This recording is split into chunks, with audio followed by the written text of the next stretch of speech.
All right, welcome back. Happy Monday, everybody. Hope you have a good week. So assessment. The LT piston just ran flawlessly. Just consistent 3 o'clock ejection, smooth as butter.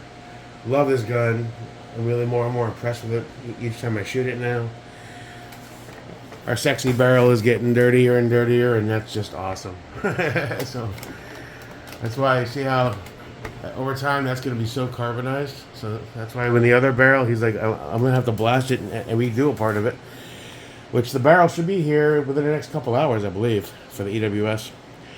Because the heat from the pin and weld he did, it scorched a bit here. But I'm like, dude, after a few trips to the range and some transition drills, it's going to be pretty saturated in carbon anyways. Who cares? So that ran great. Didn't run the Voltor and the Huck because basically after almost 4 hours I was heat soaked and I'd had enough. So we'll take that out next time.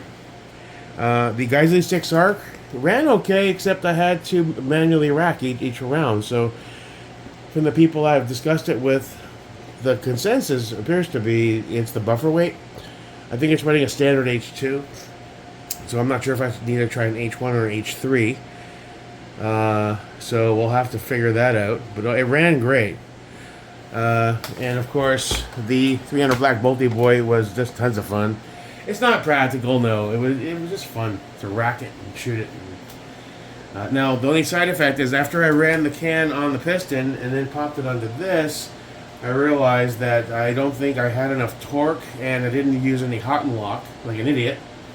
So when I went to take it off, also this can cover kept coming loose. I gotta figure out how to tighten it better. The muzzle came off with it. So what we're gonna do is try to break this free, and then I will properly. I didn't torque this properly on the reaction rod because of this bolt. I didn't really think of it. I gotta get that bolt out so I can do it properly. I'm trying to see. I probably just need a little bit of stability. That's really carbon locked on there, dude.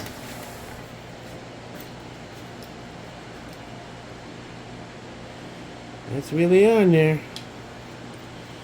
I checked my wrenches. I don't have the right size.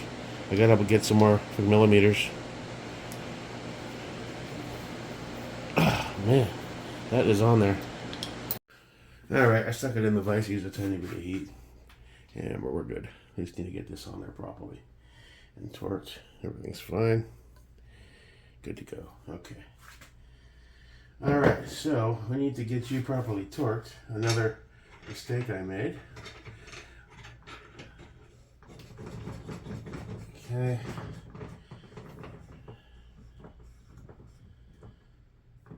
And I need to get you on there, so we'll do that before we shoot next time, obviously. Can cover, not as tight as it needs to be. We'll redo it. I'm sliding the bat around a little bit, so I'll redo it. And it's not the end of the world. It wasn't flying off, but you had to keep edging it back. Preferably, I'd rather it not do that, so we will have to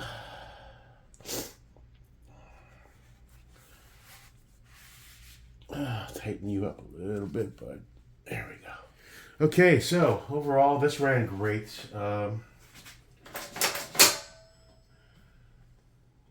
Just fantastic. This is a little on the tight side still. Although, I don't mind it being a little tight. Because you're guaranteed to not have any wobble. There we go.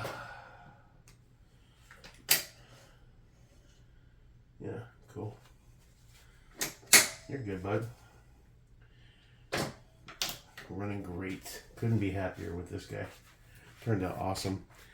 And it functions, more importantly, extremely well. Not that gassy. I obviously ran it on the suppressed gas setting. I see no reason not to, because I'm going to run suppressed. So a little bit of gas hit me in the face, but not as much as whenever on the Radian. As far as the 6 arc,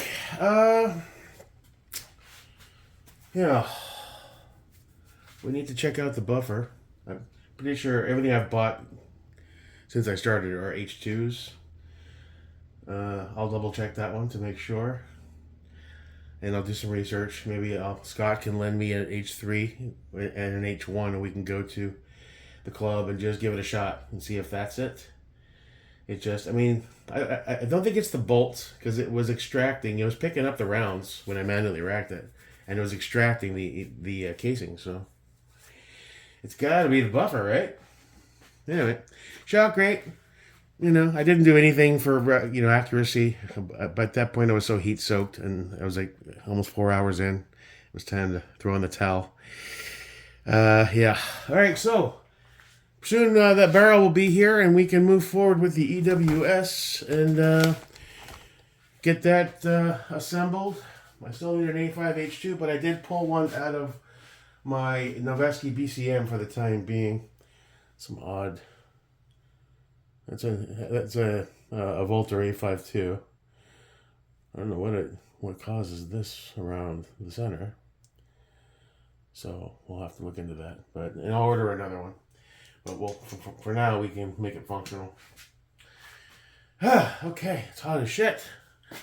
Running around doing stuff in the house outside, and when the barrel gets here, I'll splice that into this video. Cool. We'll check it out and move on forward with the EWS Rally 1000. Yeah.